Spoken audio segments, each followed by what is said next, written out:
ദൈവത്തിന്റെ ശക്തമായ കരുത്തിന് കീഴിൽ നിങ്ങൾ താഴ്മയോടെ നിൽക്കുവിൻ. തക്ക സമയത്ത് അവിടെ നിങ്ങൾ ഉയർത്തിക്കൊള്ളു. 1 പത്രോസ് 5:6. Welcome to another episode of Lord my shepherd. Please make me your tool, O Lord. എല്ലാവർക്കും സുഖമല്ലേ?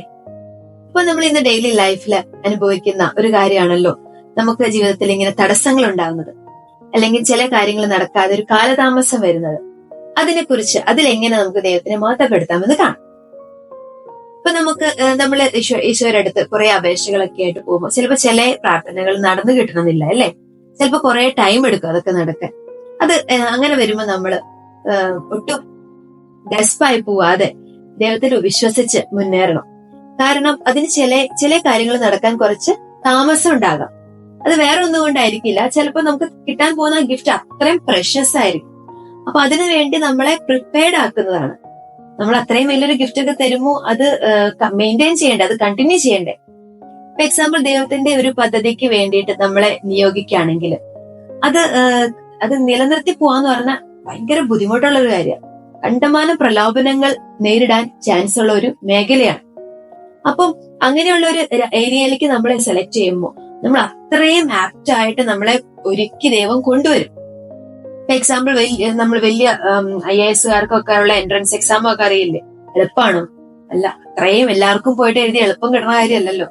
എന്ന് പറഞ്ഞ പോലെ ദൈവത്തിന്റെ പദ്ധതിക്ക് വേണ്ടി ഒരുക്കിക്കൊണ്ടുവരുന്ന നമ്മളെ അത്രയും റെഡി ആക്കിയിട്ടാണ് ദൈവം നമുക്ക് ആ ജോലി തരുള്ളൂ. എങ്കിൽ പോലും അതിൽ കയറി കഴിഞ്ഞാൽ എന്തൊക്കെ തടസ്സങ്ങളും പ്രലോഭനങ്ങളും ഉണ്ടാവും എന്ന് പറയും. അപ്പൊ അതിനൊക്കെ തരണം ചെയ്യണമെങ്കിൽ ഇവളതിന് റെഡി ആണോ എന്ന് അറിയാൻ വേണ്ടിയിട്ട്, ഇവൻ അതിന് റെഡി ആണോ എന്ന് അറിയാൻ വേണ്ടിയിട്ടാണ് നേരത്തെ കൂട്ടി നമുക്ക് ഇങ്ങനെയുള്ള ഓരോരോ സഹനങ്ങളും തടസ്സങ്ങളും ചിലപ്പോ കുറച്ച് കാലതാമസവും ഒക്കെ തരുന്നുണ്ടാവാം. പക്ഷെ അത് കിട്ടിക്കഴിയുമ്പോൾ അത് ഭയങ്കര പ്രഷ്യസ് ആയിരിക്കും. അത് നമുക്ക് അങ്ങോട്ട് നമ്മൾ സന്തോഷം കൊണ്ട് നിറയും, അല്ലെ? ഇത് അനുഭവിച്ചവര് ഉണ്ടാവും, ധാരാളം പേര് ഇതിലുണ്ടാവും. അപ്പൊ നമ്മൾ ചില കാര്യങ്ങൾ നടന്നു കിട്ടാൻ വൈകുമ്പോൾ ഒട്ടും വിഷമിക്കാതെ ദൈവത്തിന്റെ ശക്തമായ കരുത്തിന് കീഴിൽ ശാന്തതയോടെ നിൽക്കുക. സമയമാവും അത് നടന്നോളും. ഇനി ചില കാര്യങ്ങൾ നമ്മുടെ ഈ പ്രാർത്ഥനയിൽ ചില കാര്യങ്ങൾ നടക്കണമെന്നില്ല, അത് വിട്ടുകൊടുക്കുക ദൈവത്തിന്. എല്ലാ കാര്യവും നടക്കണമെന്നില്ല. നമ്മൾ വാശി പിടിക്കാൻ പാടില്ല എന്നല്ല. ദൈവത്തിന്റെ ആഗ്രഹം എന്തോ അത് നടക്കാൻ വേണ്ടി എന്നും പ്രാർത്ഥനയുടെ കൂട്ടത്തിൽ നമ്മളത് പറയണം. ഞങ്ങളുടെ ഇഷ്ടമല്ല, അങ്ങയുടെ ഇഷ്ടം നിറവേറണേ എന്ന് പ്രാർത്ഥിക്കണം. കാരണം ചില കാര്യങ്ങൾ നമുക്കത് നല്ലതായിരിക്കില്ല ചിലപ്പോൾ നടക്കുന്നത്. നമ്മൾ വാശി പിടിച്ച് വാങ്ങിച്ചാലും അതൊന്നില്ല, കണ്ടിന്യൂ ചെയ്ത് കിട്ടണമെന്നില്ല. അപ്പൊ അങ്ങനെയുള്ള കാര്യങ്ങൾ ദൈവത്തിന് വിട്ടുകൊടുത്തേക്കാം. അപ്പോ പിന്നെ ഒരു കാര്യം പറയാനുള്ളത്, നമ്മളിങ്ങനെ ഈശോയുടെ അടുത്ത് പ്രാർത്ഥനകളായിട്ട് പോകുന്നത് നമ്മൾ അങ്ങനെയാണ്. എന്നും പറയുന്നത് പോലെ തന്നെ നമ്മൾ മനുഷ്യരാണ്, ബലഹീനത ഉള്ളവരാണ്. നമ്മൾ എന്നും പ്രാർത്ഥനകളും ലിസ്റ്റുമായിട്ട് പോകും, അല്ലെ?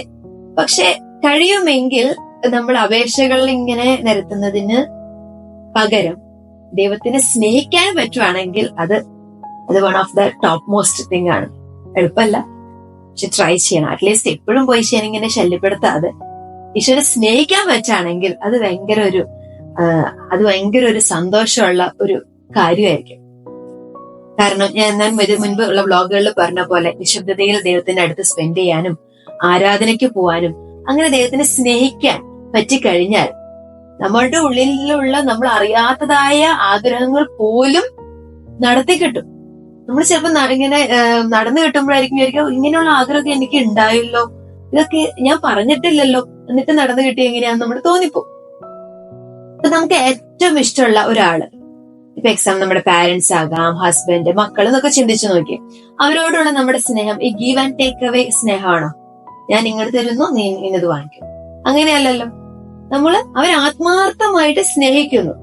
അപ്പൊ നമ്മൾ അറിയാതെ തന്നെ നമ്മളിലുള്ള ആഗ്രഹങ്ങളും സങ്കടങ്ങളും വിഷമങ്ങളും എല്ലാം സന്തോഷങ്ങളും എല്ലാം അവര് അറിയും, അവരും അത് ഷെയർ ചെയ്യും, അല്ലെ? അതല്ലാതെ ഞാൻ ഇന്നത് പ്രാർത്ഥിക്കുന്നു, ഇത് കിട്ടുന്നു, താങ്ക് യു, ബൈ ബൈ, അങ്ങനെയല്ലല്ലോ. ചിലപ്പോ ചില കാര്യങ്ങൾ നടക്കില്ല, ചിലപ്പോ ചില കാര്യങ്ങൾ നടക്കും. എന്തു തന്നെ ആയാലും, നടന്നാലും നടന്നില്ലെങ്കിലും ആ സ്നേഹത്തിൽ ഒരു വിള്ളല് സംഭവിക്കില്ല, അല്ലെ? എത്രയോ ആരോഗ്യത്തിന് കോട്ടം തട്ടിയിട്ടും ജോലി ചെയ്യാൻ പറ്റാതെയും ആയ എത്രയോ ആളുകളെ ഭാര്യയും ഭർത്താവും എല്ലാം തികഞ്ഞവരായിട്ടല്ലല്ലോ അവർ അങ്ങോട്ടും ഇങ്ങോട്ടും സ്നേഹിക്കുന്നത്. എത്രയോ ഡ്രോബാക്സ് ഉണ്ടായിട്ട് അവർ അങ്ങോട്ടും ഇങ്ങോട്ടും സ്നേഹിച്ച് അതാണല്ലോ ആത്മാർത്ഥമായ സ്നേഹം എന്ന് പറയുന്നത്. അതല്ലാതെ ഉള്ളതെന്ന് പറയുന്ന ആത്മാർത്ഥമുള്ള സ്നേഹമല്ല. നമുക്ക് ഈശോയോടുള്ള സ്നേഹം അത്രയും ഡെപ്തിലുള്ളത് ആകട്ടെ എന്ന് നമുക്ക് ആഗ്രഹിക്കാം. അതിനുവേണ്ടി നമുക്ക് പരിശ്രമിക്കാം. അപ്പൊ ഈ പറയുന്നത് പോലെ നമ്മുടെ ഉള്ളിന്റെ ഉള്ളിലുള്ള നമ്മൾ പോലും അറിയാതെ മൂടിക്കിടക്കുന്ന നമ്മുടെ ആഗ്രഹങ്ങൾ പോലും ഈശോ കണ്ട് അറിഞ്ഞ് നടത്തിത്തരും. ആഗ്രഹങ്ങൾ നടത്താൻ വേണ്ടി മാത്രം ഈശോയുടെ അടുത്ത് പോകരുത് എന്നുകൂടി ഞാൻ ഓർമ്മിപ്പിക്കുകയാണ്. നമ്മൾ ഈശോനെ സ്നേഹിക്കുക. അപ്പൊ അത് നടന്നോളും. ചില കാര്യങ്ങൾ നടക്കും. ചിലവര് സഹനങ്ങൾ ചോദിച്ചു വാങ്ങിക്കുന്നവരല്ലേ വിശുദ്ധര്, അല്ലെ? ഞാൻ ഇങ്ങനെ ബ്ലെസ്സിങ്സ് മാത്രം കിട്ടിക്കൊണ്ടിരുന്നാൽ അതല്ലല്ലോ. ഓരോ സഹനങ്ങൾ ചോദിച്ചു വാങ്ങിച്ചവരാണ് വിശുദ്ധര്. അപ്പൊ അങ്ങനെയാണെങ്കിൽ അവരോടൊക്കെ ദൈവത്തിന് സ്നേഹമില്ല എന്ന് പറയേണ്ടി വരും, അല്ലെ? അപ്പോ സ്നേഹം എന്ന് പറഞ്ഞിട്ടുണ്ടെങ്കിൽ എല്ലാ രീതിയിലും ഉണ്ട്. ഇപ്പൊ എല്ലാം തികഞ്ഞതേ നടക്കുന്നു, ബ്ലെസ്സിങ്സ് ഒക്കെ കണ്ടമാനം നടക്കുന്നു, ഇവൻ ഈശോയുടെ പ്രിയപ്പെട്ടവനാണ് എന്ന് പറയും. അതല്ല കാര്യങ്ങൾ നടക്കാണ്ടൊക്കെ വരുമ്പോ ഇത് ഇവന് എന്തൊക്കെയോ പ്രശ്നങ്ങളുണ്ടെന്ന് തോന്നുന്നത്, കാര്യങ്ങളൊന്നും നടക്കണില്ല, ഇവൻ ദൈവത്തിന്റെ അടുത്ത് സ്നേഹമൊന്നും ഇല്ല, എന്തൊക്കെയോ തടസ്സങ്ങളുണ്ട് എന്ന് പറഞ്ഞ് നടക്കുന്ന മനുഷ്യരും നമുക്ക് കാണാം. അപ്പൊ അങ്ങനെ ഓർത്ത് നമ്മൾ ഒരിക്കലും വിഷമിക്കേണ്ട കാര്യമില്ല. നമുക്ക് ദൈവത്തിനോടുള്ള സ്നേഹം അടിയുറച്ചതാണെങ്കിൽ അതിൽ ഒരു കോട്ടയും തട്ടില്ല. എന്നെ അറിയുന്ന എന്റെ ദൈവത്തിന് എന്നെ കുറിച്ചൊരു പദ്ധതിയുണ്ട്, അതിന്റെ കറക്റ്റ് സമയത്ത് നടന്നോളും എന്ന് ഓർത്ത് വിട്ടുകൊടുത്താല് എത്രയൊക്കെ വൈകിയാലും നിങ്ങൾക്ക് ഏറ്റവും ബെസ്റ്റ് റിസൾട്ട് കിട്ടും എന്നുള്ളത് ഗ്യാരണ്ടിയാണ്. പിന്നെ നമ്മളെ തന്നെ ഒന്ന് ക്ലിയർ ഔട്ട് ചെയ്യുക, അല്ലെ? അത് നമുക്ക് കുമ്പസാരം എന്നുള്ളതാണ് ബേസിക് ഈസിയസ്റ്റ് വേ. 2 ആഴ്ച കൂടുമ്പോൾ കുമ്പസാരിക്കാൻ പറ്റിയ നല്ല കാര്യം. അതല്ലെങ്കിൽ അറ്റ്ലീസ്റ്റ് ഒരു മാസത്തിലെങ്കിൽ ഒരു കുമ്പസാരം കൂടി നമ്മളെ തന്നെ വിശുദ്ധിയിൽ കൊണ്ട് നടക്കുക. നമുക്ക് ആരോടെങ്കിലും ദേഷ്യം ഉണ്ടെങ്കിൽ പറഞ്ഞു തീർക്കുക.